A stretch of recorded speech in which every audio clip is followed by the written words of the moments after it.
one man who would have wanted all these treasures to sell on the black market was actually the third man. Debuting in 1949, this movie, set in post-war Vienna, is still considered one of the greatest films of all time, and a museum dedicated to the film creates an experience where history and cinematic history come together. So Gerhard, how many rooms make up the Third Man Museum? 16 already. 16. And some are small rooms, and then they lead to even smaller rooms. Was that intentional? It just came like that because we added this part, this part, this part. It was shops before in other places. It's like a labyrinth. And on the end, even I got lost sometimes. My name is Gerhard Strassgrant. No. I'm the owner, the curator. I'm the guy who collected the whole things. I put the whole show together. What I always loved about the movie is it is not a set.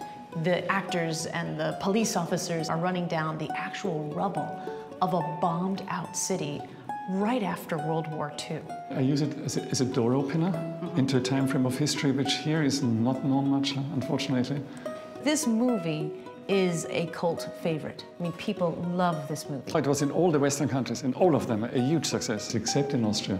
And so do you have people from all around the world coming to visit you? Sometimes there are from 10 different countries, people in the same larger room, and they slowly always talk with each other. What was your first piece that you collected? These three pieces, just behind you, these three posters here, I bought in Queens, in New York. In Queens? Yes, yes. This re-release from the United States, the American premiere, and this one from Argentina. And I had no idea that it will become this huge, giant collection. In the beginning, the photography really hooked me. These brilliant pictures about this broken city. It's shot right after the war, and it's a period of time which here is blended out. In Austria, we don't talk about things like that. Second World War. And I say to myself always, if not out of history, what else humanity should learn out of? Post-war Vienna was divided into 5 occupation zones between the USA, the UK, France, and the Soviet Union. The city center was policed by all 4. And the black market is what the film depicts so well, right? The underbelly, the crooks, right? It also depicts a chase scene still considered one of the best that took place in Vienna's actual sewer system. About a 10-minute walk from the Third Man Museum is a Hollywood entrance and tour like no other. Yes, I'm going down into the sewer, and you can too, with the Third Man Tours run by the people who know the sewer best, the Department of Sanitation. Sorry for the spider webs. The real tour is about an hour and goes through a few locations used in the film, including... Oh my goodness. Is that the sewer? Yeah, no. You take me to the nicest places, Gerhard. I have nothing else to offer, I'm sorry.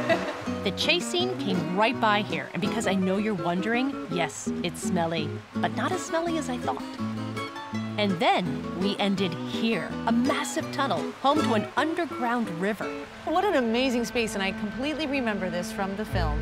How old is this structure? This is exactly from 1900, because that little river was open going through the city, and they wanted to have space up for markets, for streets, etc. And they closed that, and that gives this 40 by 25 foot great tunnel.